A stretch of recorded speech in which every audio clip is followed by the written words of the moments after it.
day, this is Dimitri Lascaris coming to you for Reason to Resist on March 22nd, 2026. I'm standing across the street from what remains of the Ghandi Hospital, an important medical facility in the northeastern part of the capital. This facility was struck by U.S.-Israeli warplanes on the second day of this war of aggression. We are going to inspect the interior of what remains of the medical facility and speak to one or more persons who worked here and who have knowledge of what happened on that day.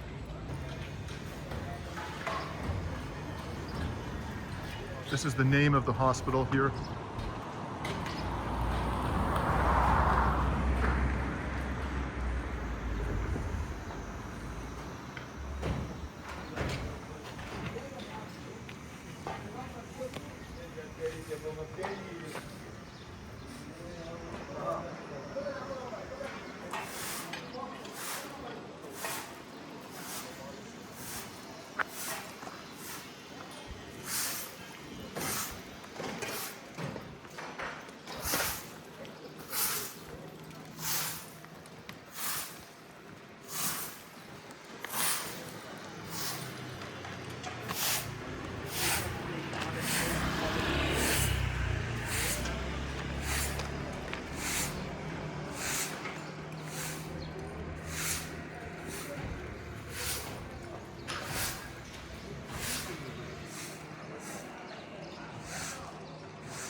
So we're now down street level at the entrance to the Ghandi Hospital, and from here we were able to see that right across the street there are two structures that were utterly demolished on the second day of this war of aggression, when the Ghandi Hospital was largely destroyed.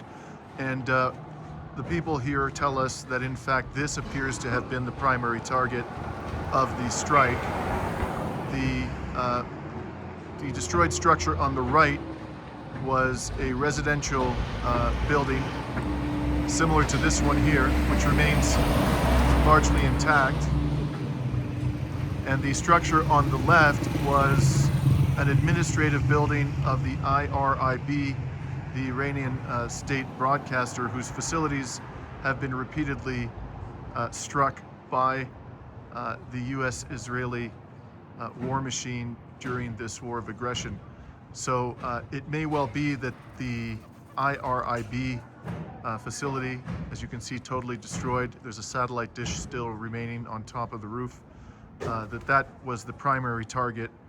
And nonetheless, it would have been known to the U.S. And Israel intelligence services that there was a hospital directly across the street. Not only that, but there is no justification under the laws of war for bombing the civilian headquarters or facilities of a state broadcaster.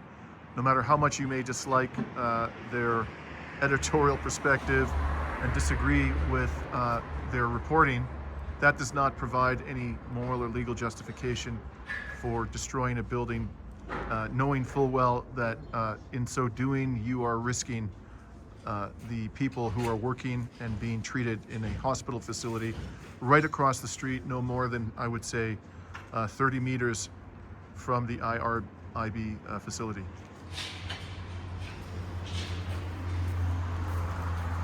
The manager of here are explaining something about here. I think you should like to hear.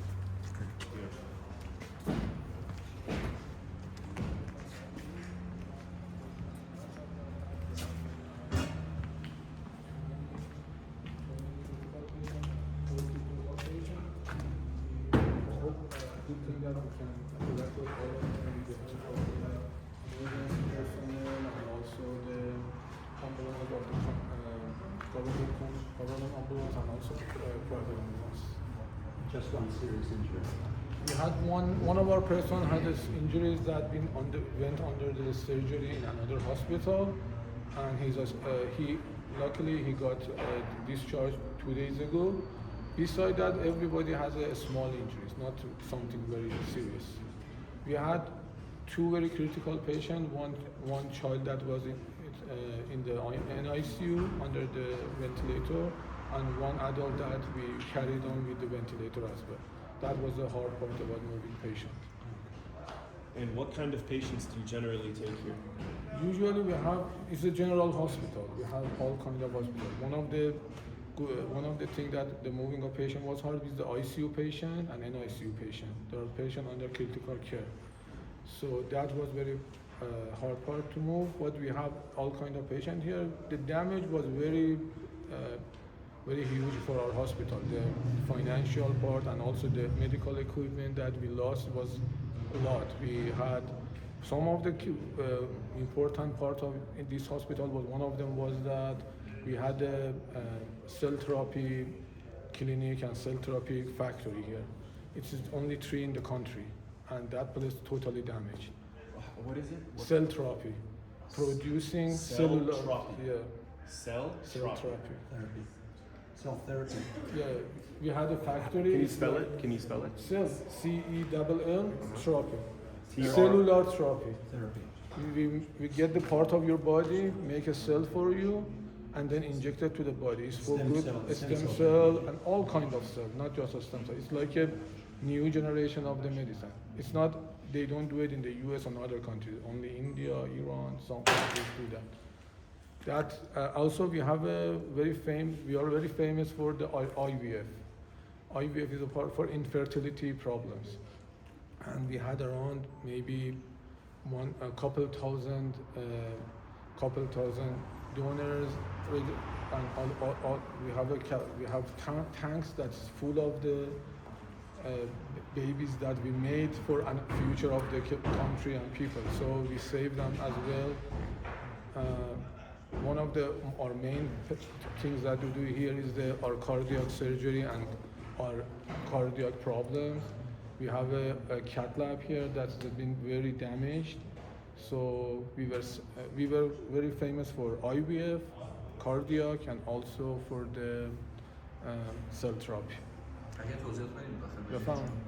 Sir, before we go in, Yeah. I was not here when you began speaking. Could you just introduce yourself? Yeah, I'm Dr. Deilamipur, Vice President of the hospital and also board member of the hospital. اسمتون هم بگید اسمتون. Amir Deilamipur. امیر. And just, I'm also a doctor as well here, And work which- as a physician. and before we go in, just one question. How long do you think, it seems as though they're trying to restore the hospital and Yes. it will become fully functional. How long do you think it will be out of operation? To be honest with you, one of the problem right now is getting the medical devices, getting the people to come work because of the war situation right now, and also financial problem that is not it's uncertain. But if we can work very well, we will open here in 3 to 6 months. So a lot of the medical equipment inside was destroyed Yes, or a lot damaged of as a them. result of this. If you see the building from the outside, you will see the damage is very huge. Right. Did you say 3 to 6 months or Yes. weeks? Months, 3 months. 3 to 6 months. So one of the most important hospitals in Tehran is now out for at least 6 months. Yeah, actually, it's a national thing actually because we are private hospital. We are fully private. We have around 120 doctors that are shareholder here, couple main holders, another other shareholder. But at the end, medical facilities are the kind of national thing for the country because we help people, we help patients. It doesn't matter if you are private or a government hospital. At the end, when we country lost around 200 to 250 patient bed right now. So if something happened, they don't have the access to that problems right now. So we noticed across the street there were one or two demolished structures, and one of them we understand was an IRIB Yes. Administrative facility.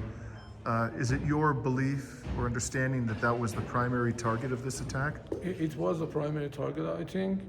I cannot be sure about it, but it's the main, that building got hit, and we are the collateral damage of that building right now. And was anyone in that building killed or wounded?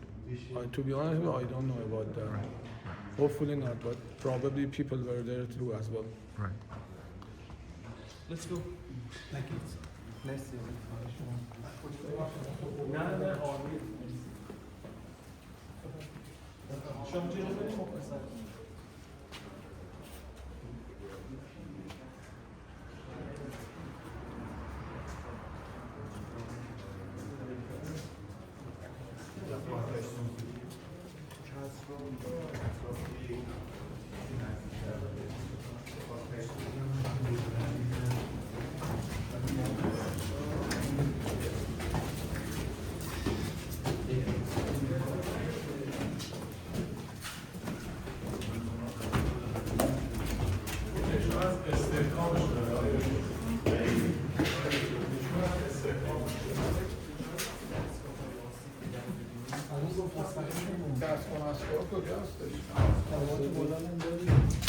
یکی به اطفال که فیلمش پخش شده بود یکم درس این اولویت رو بزنیم دوتاشون مبارک 11 سردار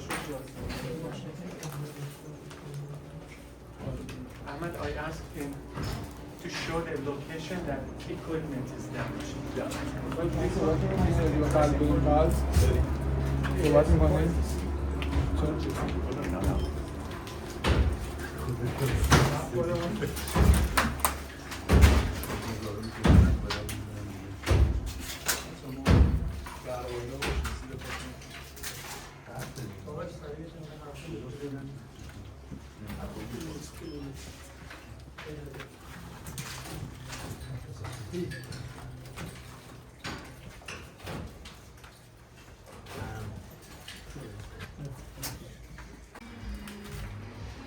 So we've come up to the second floor to inspect an area where medical equipment was damaged.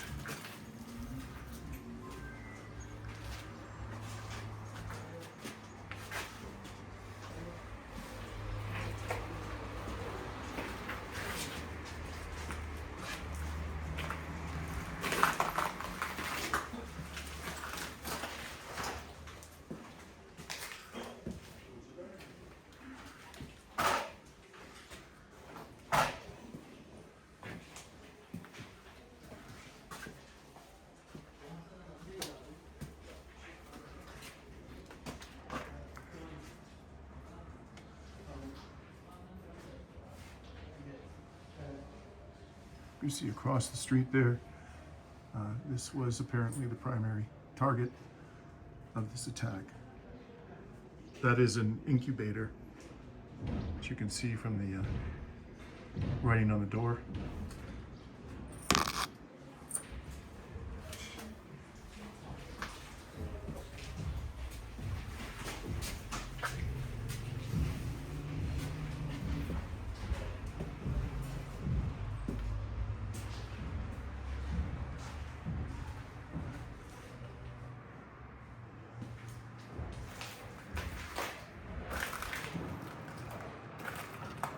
From here, it's possible to see that other adjacent residential structures were damaged as well. There's more damage here.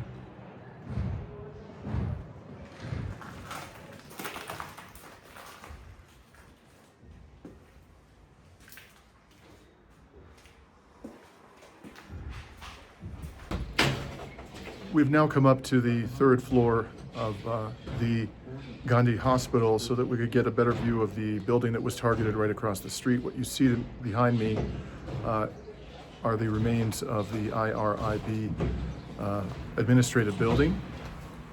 You can get a sense of just how close it was to this hospital, whose existence would have been public knowledge, known to the United States and Israeli military forces. And right behind me, about I would say a meter away, was a wall.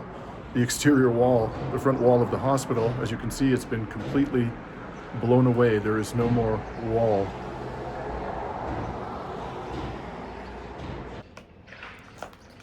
So now you can see there's a better view of how powerful this blast was. It took out the entire facade of this building.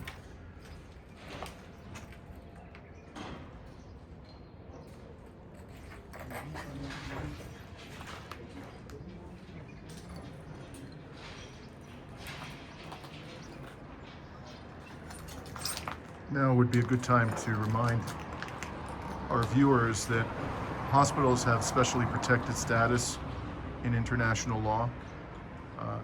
And even if the IRIB building was a legitimate military target, and there's absolutely no reason to think that it was, as you can see, there's no indication that this was a military facility, posed any kind of a threat to the criminal Israeli entity or to the United States. But let's assume, just for the sake of argument, that there was some military justification for striking this building. Nonetheless, it would have been required under international law for the United States and Israeli militaries to take measures to ensure that this hospital was not struck, did not sustain severe damage, and that obviously was not done.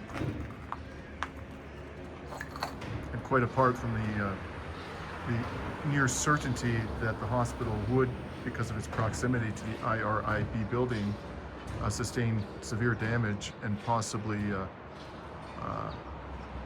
death or severe injury to its patients and medical staff, you can see all around the IRIB building are what appear to be residential units. And they too were placed in severe danger by this criminal attack.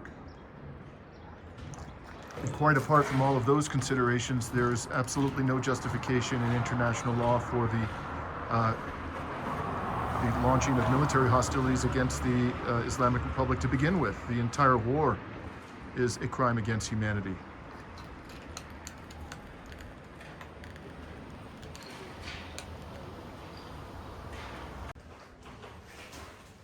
So we've come up to the fourth floor now, and this is part of the hospital's fertility clinic.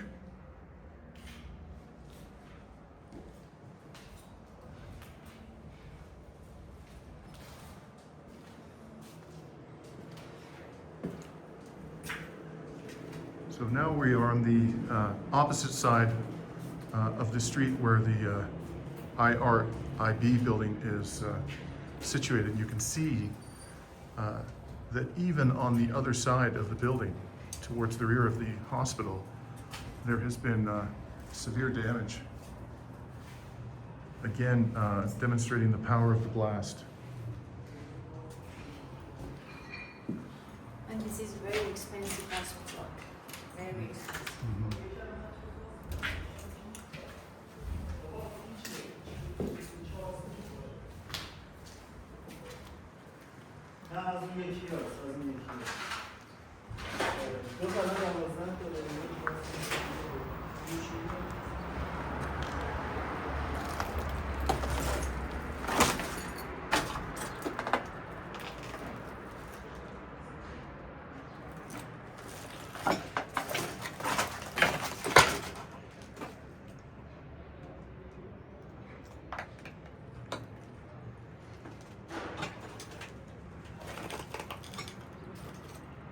It's a large crater there.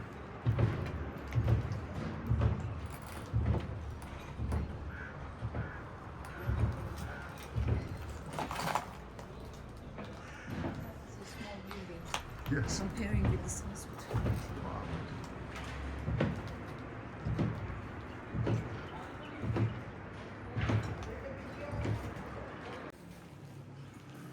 So we are now up on the 5th floor.